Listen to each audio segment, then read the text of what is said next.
ایک چھوٹے سے گاؤں میں رحمان نام کا ایک سادہ سا دودھ بیچنے والا رہتا تھا۔ وہ ہر صبح بہت جلدی اٹھتا، صحن میں بندھی ہوئی اپنی دو گایوں کے پاس جا پہنچتا۔ ان گایوں سے اس کا ایک عجیب سا رشتہ تھا، جیسے وہ اس کے روزگار کا ذریعہ ہی نہیں بلکہ اس کے گھر کے فرد ہوں۔ وہ ان کے سروں پر ہاتھ پھیرتا، انہیں پیار سے آواز دیتا اور پھر بڑے سکون کے ساتھ دودھ دوہتا۔ رحمان کی زندگی سادگی کا بہترین نمونہ تھی۔ اس کے گھر میں زیادہ سامان نہیں تھا، ایک کچی دیواروں والا چھوٹا سا گھر، ایک پرانا سا چولہا، چند برتن اور ایک چارپائی۔ مگر اس سادگی میں بھی ایک عجیب سی برکت اور سکون تھا۔ اس کی بیوی صابرہ ایک نیک اور سمجھدار خاتون تھی جو ہر حال میں شکر ادا کرتی تھی۔ ان کے دو بچے تھے، علی اور فاطمہ، جو ابھی چھوٹے تھے اور اپنے والدین کی آنکھوں کا تارا تھے۔ رحمان کی آمدنی بہت زیادہ نہیں تھی۔ وہ روزانہ دودھ بیچ کر جو کچھ کماتا، اسی سے گھر کا خرچ چلاتا۔ کبھی کبھی حالات تنگ ہو جاتے، مگر اس نے کبھی حرام ادھوکے کا راستہ اختیار نہیں کیا۔ گاؤں کے کئی دودھ فروش دودھ میں پانی ملا کر زیادہ پیسے کما لیتے تھے، مگر رحمان ہمیشہ کہتا، رزق اللہ دیتا ہے، دھوکہ دے کر کمایا ہوا پیسہ سکون نہیں دیتا۔ لوگ اس کی ایمانداری کی مثال دیتے تھے۔ وہ جانتے تھے کہ اگر رحمان سے دودھ لیا جائے تو وہ خالص اور صاف ہوگا۔ ایک دن کی بات ہے، سردیوں کا موسم تھا۔ صبح کے وقت دھند نے ہر چیز کو اپنی لپیٹ میں لے رکھا تھا۔ رحمان نے حسب معمول اپنا کام مکمل کیا، دودھ مٹکوں میں بھرا اور شہر کی طرف روانہ ہو گیا۔ راستہ کچا تھا، جگہ جگہ کیچڑ اور پانی جمع تھا، مگر وہ اس سب کا عادی تھا۔ اسی راستے میں اس کی نظر ایک بوڑھی عورت پر پڑی جو سڑک کے کنارے بیٹھی تھی۔ اس کے کپڑے پرانے اور میلے تھے، چہرے پر کمزوری اور تھکن صاف نظر آ رہی تھی۔ وہ بار بار اپنے ہاتھوں کو رگڑ رہی تھی جیسے اسے شدید سردی لگ رہی ہو۔ رحمان نے قریب آ کر پوچھا۔ بوڑھی عورت نے آہستہ سے سر اٹھایا اور کہا، بیٹا، 2 دن سے کچھ نہیں کھایا، بہت بھوک لگی ہے، کوئی مدد کرنے والا نہیں۔ رحمان ایک لمحے کے لیے خاموش ہو گیا۔ اس کے ذہن میں کئی خیالات آئے۔ یہ دودھ اگر وہ بیچتا تو اس کے بچوں کے لیے راشن آتا، گھر کا خرچ چلتا۔ اگر وہ عورت کی مدد کرتا تو آج اس کے اپنے گھر میں کمی ہو جاتی۔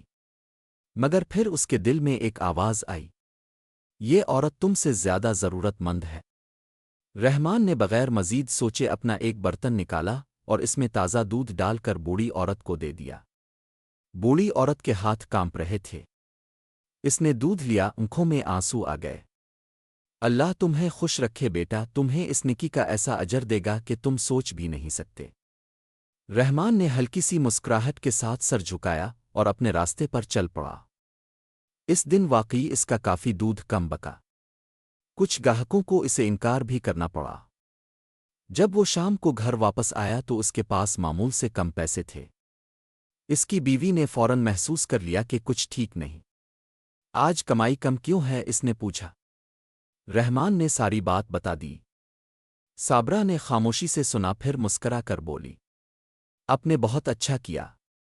اللہ کے راستے میں دیا ہوا کبھی ضائع نہیں ہوتا۔ ان کے بچوں نے بھی یہ بات سنی اور ان کے دل میں بھی نیکی کی اہمیت بیٹھ گئی۔ چند دن گزر گئے۔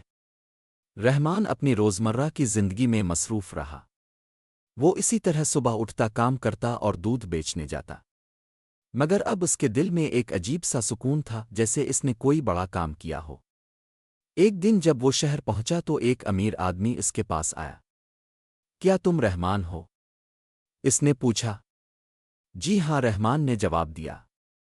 آدمی نے کہا، میں شہر کے ایک بڑے ہوٹل کا مالک ہوں۔ مجھے کافی عرصے سے خالص دودھ کی تلاش ہے، مگر ہر جگہ ملاوٹ ملتی ہے۔ کسی نے تمہارا نام بتایا ہے کہ تم ایماندار ہو۔ کیا تم روزانہ ہمیں دودھ دے سکتے ہو؟ رحمان کے لیے یہ ایک بہت بڑا موقع تھا۔ اس کی آنکھوں میں حیرت اور خوشی دونوں تھیں۔ جی کیوں نہیں، اس نے فوراً کہا۔ اس دن کے بعد رحمان کی زندگی بدلنے لگی۔ اب وہ صرف گاؤں میں نہیں بلکہ شہر کے بڑے ہوٹل کو بھی دودھ فراہم کرنے لگا۔ اس کی آمدنی بڑھ گئی، گھر کے حالات بہتر ہونے لگے۔ اس نے بچوں کو اچھے اسکول میں داخل کروا دیا، گھر کی مرمت بھی کروائی۔ مگر سب سے خاص بات یہ تھی کہ اس کے اندر کوئی غرور نہیں آیا۔ وہ پہلے کی طرح سادہ، ایماندار اور نرم دل ہی رہا۔ اس دن کے بعد رحمان نے اور بھی زیادہ دل لگا کر کام کرنا شروع کر دیا۔ اس نے اپنی کمائی میں سے کچھ حصہ غریبوں کی مدد کے لیے رکھنا شروع کیا۔ وہ مسافروں کو مفت دودھ پلاتا، ضرورت مندوں کو کھانا دیتا اور ہمیشہ مسکرا کر لوگوں سے ملتا۔ وقت گزرتا گیا اور رحمان کا کاروبار بڑھتا گیا۔ اس نے مزید گائیں خریدیں، ایک چھوٹا سا ڈیری فارم بنا لیا اور گاؤں کے کئی بے روزگار لوگوں کو کام پر رکھ لیا۔ اب وہ صرف خود ہی نہیں بلکہ دوسروں کے لیے بھی روزگار کا ذریعہ بن گیا تھا۔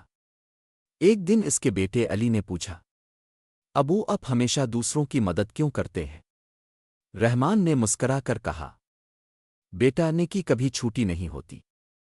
اگر نیت صاف ہو تو اللہ اسے بڑا بنا دیتا ہے۔ یہ بات علی کے دل میں بیٹھ گئی۔ سالوں بعد رحمان ایک کامیاب اور معزز انسان بن چکا تھا، مگر اس کی سادگی اور عاجزی ویسی ہی تھی۔ لوگ اس کی مثال دیتے اور کہتے، اگر نیکی کرنی ہو تو رحمان جیسی کرو۔ مگر حقیقت یہ تھی کہ وہی ایک چھوٹی سی نیکی اس کی زندگی بدلنے کا سبب بن گئی۔ یہ کہانی ہمیں یہ سبق دیتی ہے کہ نیکی کا سائز نہیں دیکھا جاتا بلکہ نیت دیکھی جاتی ہے۔ اگر ہم دل سے کسی کی مدد کریں، چاہے وہ کتنی ہی چھوٹی کیوں نہ ہو، اللہ اسے ضائع نہیں ہونے دیتا بلکہ اس کا اجر کئی گنا بڑھا دیتا ہے۔